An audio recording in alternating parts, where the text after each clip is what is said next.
اور اس زندہ و قائم کے روبرو منہ لٹک جائیں گے، اور جس نے ظلم کا بوجھ اٹھایا وہ نامراد رہا، اور جو نیک کام کرے گا اور مومن بھی ہوگا تو اس کو نہ ظلم کا خوف ہوگا اور نہ نقصان کا۔ اور ہم نے اس کو اسی طرح کا قرآن عربی نازل کیا ہے، اور اس میں طرح طرح کے ڈراوے بیان کر دیے ہیں تاکہ لوگ پرہیزگار بنیں یا اللہ ان کے لیے نصیحت پیدا کر دے۔ تو اللہ جو سچا بادشاہ ہے، عالی قدر ہے، اور قرآن کی وحی جو تمہاری طرف بھیجی جاتی ہے اس کے پورا ہونے سے پہلے قرآن کے پڑھنے میں جلدی نہ کیا کرو، اور دعا کرو کہ میرے پروردگار مجھے اور زیادہ علم دے۔ اور ہم نے پہلے آدم سے عہد لیا تھا مگر وہ اسے بھول گئے، اور ہم نے ان میں ارادے کی پختگی نہ پائی۔ اور جب ہم نے فرشتوں سے کہا کہ آدم کے آگے سجدہ کرو تو سب سجدے میں گر پڑے مگر ابلیس نے انکار کیا۔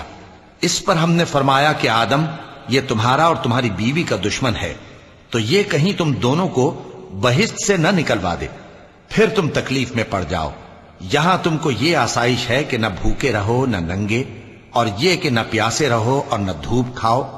پھر شیطان نے ان کے دل میں وسوسہ ڈالا اور کہا کہ آدم، بھلا میں تم کو ایسا درخت بتاؤں جو ہمیشہ کی زندگی کا باعث ہو، اور ایسی بادشاہت کہ کبھی زائل نہ ہو؟